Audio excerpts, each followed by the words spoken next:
ایک سال ایسا حج آیا کہ جس حج کے موقع پر نبی پاک صلی اللہ علیہ وسلم کے فرزند حضرت امام حسین علیہ السلام کو قتل کرنے کی یزیدی سازش تیار کی گئی۔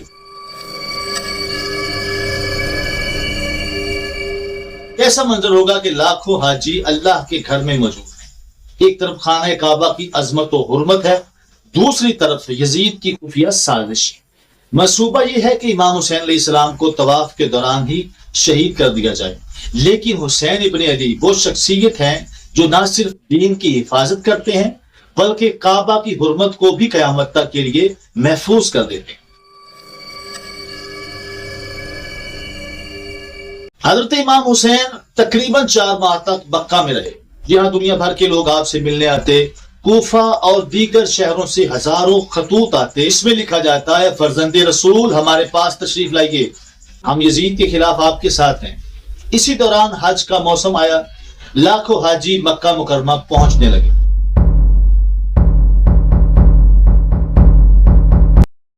یزید کو خوف ہوا کہ اگر حضرت امام حسین علیہ السلام حج کے موقع پر لوگوں سے خطاب کریں گے تو اس کی حکومت کے خلاف ایک عظیم تحریک کھڑی ہو جائے گی۔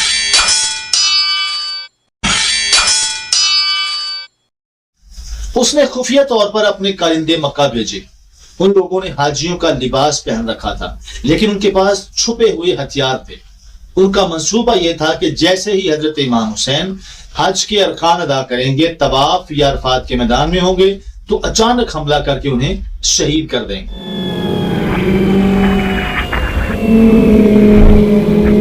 امام حسین علیہ السلام کو یہ سازش معلوم ہو گئی۔ آپ نے فرمایا اگر میں خانہ کعبہ میں قتل کر دیا گیا تو اللہ کے گھر کی حرمت پامال ہو جائے گی، تو قیامت تک لوگ کہیں گے کہ حسین کی وجہ سے خانہ کعبہ کے اندر خون بہایا گیا۔ اسی لیے حضرت امام حسین نے حج کو عمرہ میں بدل دیا۔ عمرہ ادا کرنے کے بعد حضرت امام حسین نے اپنے قافلے کو تیار کیا اور کوفہ کی جانب روانہ ہو گئے۔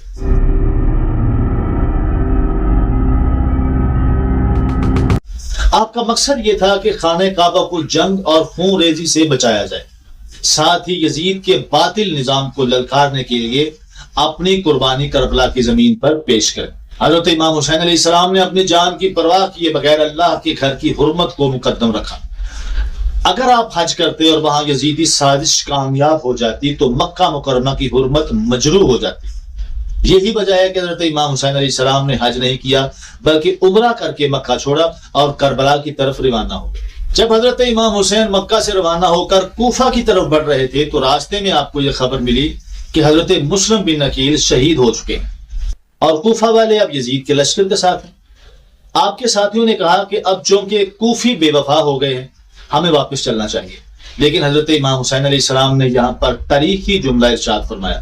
آپ نے فرمایا میرا مقصد صرف کوفہ جانا نہیں، میرا مقصد حق اور باطل کی تمیز کو واضح کرنا ہے۔ جہاں میرا قافلہ رکے گا وہیں میری قبر بنے گی۔ اس سفر میں آپ کو کئی مقامات پر یزیدی فوج نے روکنے کی کوشش کی۔ آخر کار آپ کا قافلہ فرات کے کنارے ایک وادی میں پہنچا جسے کربلا کہا جاتا ہے۔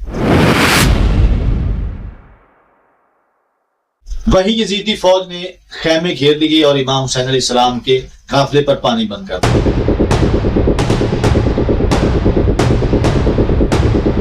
آپ علیہ السلام کا قافلہ 2 محرم 61 ہجری کو کربلا کی سرزمین پر پہنچا۔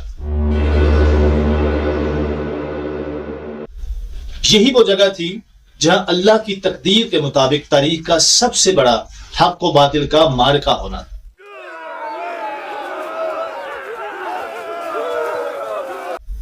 حضرت امام حسین علیہ السلام نے وہاں خیمے لگائے، اہل بیت اور اصحاب نے سجدہ کیا اور اللہ کے حضور دعا کی۔ عمر بن سعد کی قیادت میں یزید کی فوج کربلا پہنچی۔ پہلے چند ہزار فوجی تھے، لیکن آہستہ آہستہ یہ تعداد تقریباً 30,000 تک جا پہنچی۔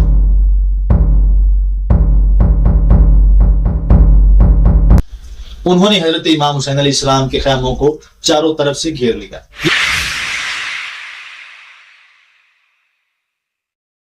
یزیدی فوج نے سب سے پہلا ظلم یہ کیا کہ فرات کے کنارے سے پانی بند کر دیا۔ حضرت امام حسین اہل بیت اور چھوٹے بچوں کو پیاسا رکھنے کا منصوبہ بنایا گیا۔ کئی دن تک خیموں میں پیاس کی شدت بڑھتی رہی۔ بچے آلاتش آلاتش یعنی پیاس پیاس کی صدا لگاتے تھے۔ حضرت امام حسین علیہ السلام نے یزیدی فوج کو سمجھانے کی کوشش کی کہ کیوں اپنی آخرت خراب کر رہے ہو۔ میں فساد پھیلانے نہیں آیا، صرف امت کو درست کرنے آیا۔ اگر تم نہیں چاہتے تو مجھے واپس جانے دو۔ لیکن یزیدی فوج کا جواب تھا، اب یا تو یزید کی بیعت کریں یا جنگ کے لیے تیار ہو جائیں۔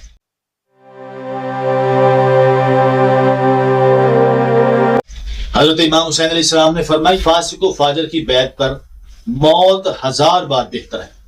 آپ کے ساتھیوں نے بھی آپ سے وفاداری کا اعلان کیا اور کہا، اے حسین ابن علی، اگر ہمیں 100 بار بھی قتل کیا جائے اور زندہ کیا جائے، ہم آپ کا ساتھ نہیں چھوڑیں گے۔ بالآخر 9 محرم کی رات امام حسین علیہ السلام نے چراغ بجھا کر اپنے ساتھیوں سے کہا، یہ لشکر صرف مجھے چاہتا ہے، تم میں سے جو جانا چاہتا ہے جا سکتا ہے۔ آپ نے کچھ لمحوں کے بعد چراغ کو روشن کیا تو وہاں سب کے سب موجود تھے۔ سب نے وفاداری کا عہد کیا اور کوئی بھی پیچھے نہ ہٹا۔ شب عاشور حضرت امام حسین علیہ السلام اور ان کے ساتھیوں نے ساری رات عبادت میں گزاری۔ صبح عاشورہ حضرت امام حسین نے اپنی فوجوں کو ترتیب دیا، ایک ایک کر کے آپ کے پہلے غلام میدان میں اترے اور قربانی پیش کی۔ اس کے بعد آپ کے خاندان کے افراد، آپ کے بیٹے، آپ کے بھانجے، آپ کے بھتیجے، یہاں تک کہ 6 ماہ کا چھوٹا بچہ بھی اللہ کی راہ میں قربان ہوا۔ آخرکار حضرت امام حسین علیہ السلام تنہا رہ گئے۔ آپ نے آخری وقت تک دشمن کا مقابلہ کیا۔ ناظرین، یہ تھی ویڈیو کربلا ہسٹری کا دوسرا پارٹ۔ اس میں ہم نے کوشش کی ہے کہ آپ کو اسلام کے ایک عظیم سانحے کے بارے میں باخبر کیا جائے۔